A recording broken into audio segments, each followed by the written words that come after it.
भगवान श्री राम और श्री लक्ष्मण जी रण लीला में नागपाश के बस में हो गए, नागपाश में बंध गए। ब्याल पास बस भये खरारी। नारद जी को समाचार मिला कि भगवान बंधन में। नारद जी ऐसे ही मौके की तलाश में थे, तुरंत गए। गरुड़ जी भगवान बंधन में बंधे हैं, सर्पों के बंधन में बंध गए हैं, उनका कल्याण तो आप ही कर सकते हो, उद्धार। गरुड़ जी गए। तुलसीदास जी वहां बहुत अनोखा संकेत देते हैं। खगपति तब धरि खाए माया नाग बरूथ। सांपों के पहले एक शब्द दिया माया नाग, माया के सांप थे। और माया का अर्थ मां माने नहीं, या माने जो हो नहीं फिर भी दिखे जिसके प्रभाव से, उसका नाम माया। तो सांप थे ही नहीं पर दिख रहे थे। इसका अर्थ है भगवान में बंधन है ही नहीं, दिखाई देता है। भगवान में बंधन नहीं है पर लगता है कि भगवान बंध गए। श्री तुलसीदास जी महाराज कहते हैं,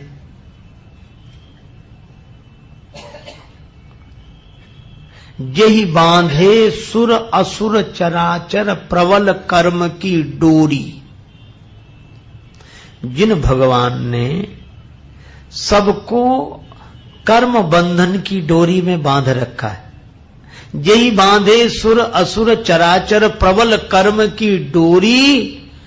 और वे भगवान एक दिन बंधे दिखे। कहां?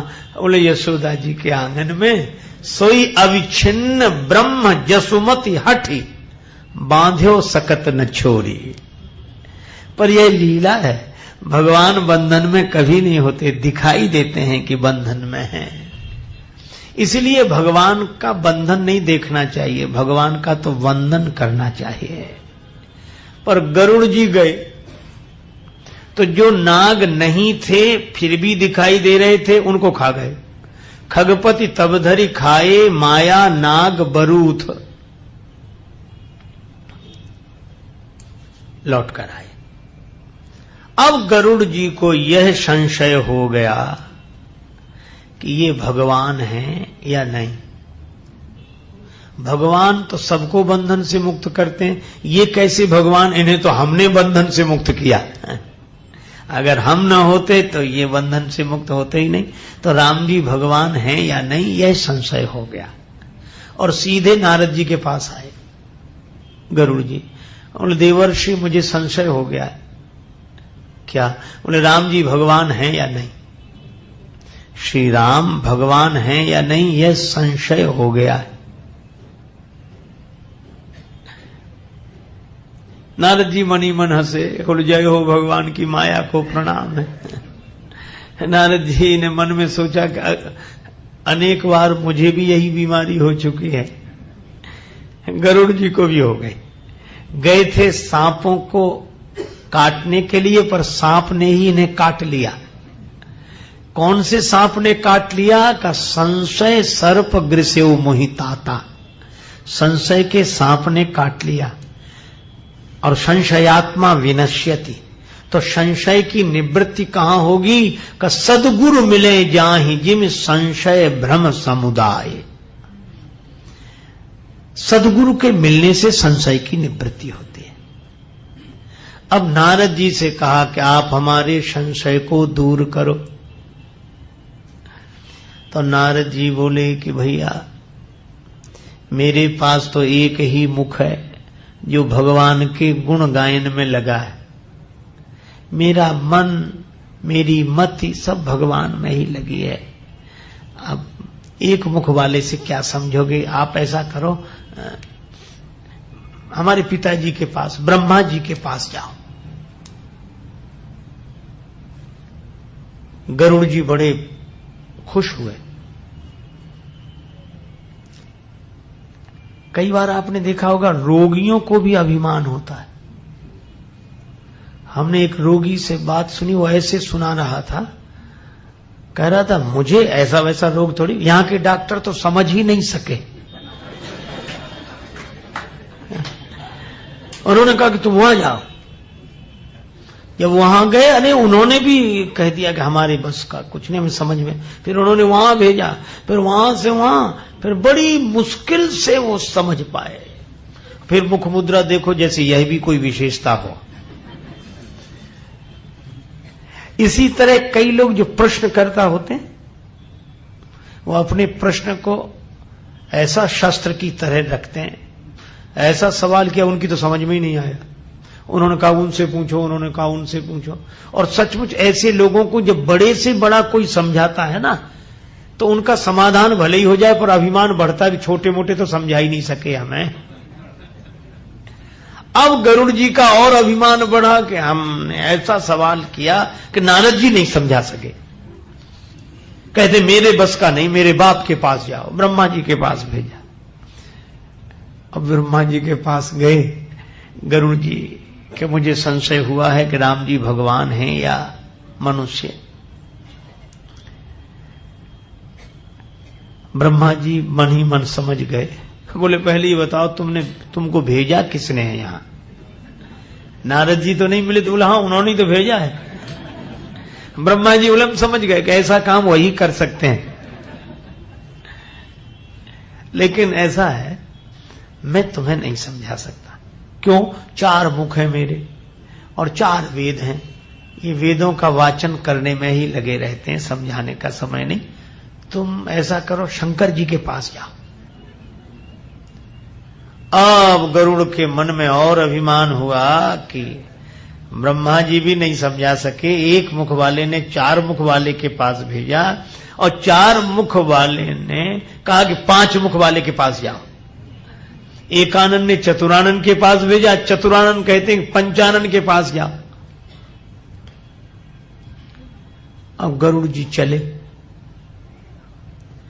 शंकर जी रास्ते में मिल गए।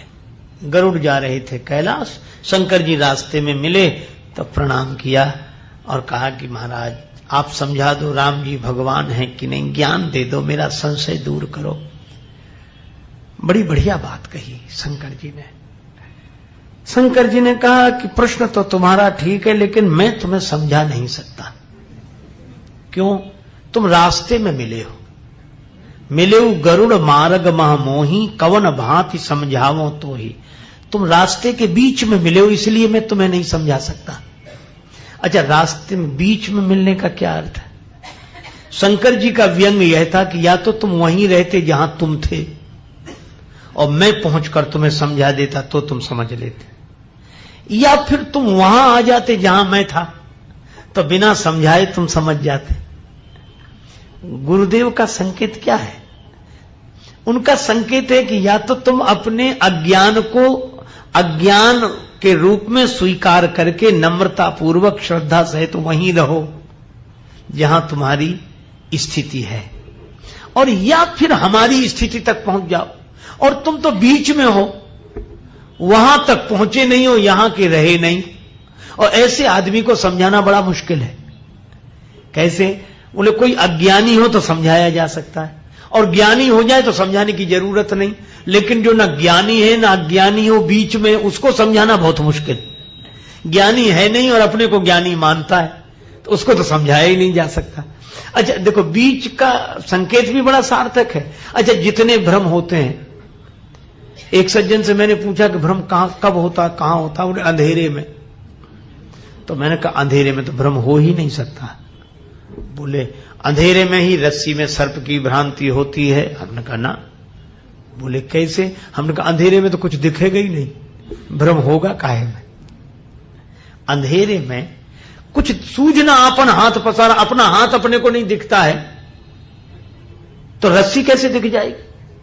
और उसमें सांप की भ्रांति कैसे हो जाए? कुछ दिखाई नहीं रहा है।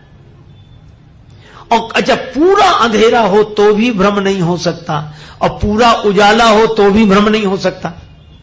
भ्रम होता ही बीच में है, न पूरा अंधेरा न पूरा उजाला, तभी भ्रम होता। अच्छा ऐसे ही देख लो आप, जो पूरी तरह जागा हुआ है वह भी भ्रम में नहीं है, और जो गहरी नींद में सो गया है, अपने भीतर चला गया है, वह भी भ्रम में नहीं। ये सपना तो बीच में ही आता है, सपना बीच में।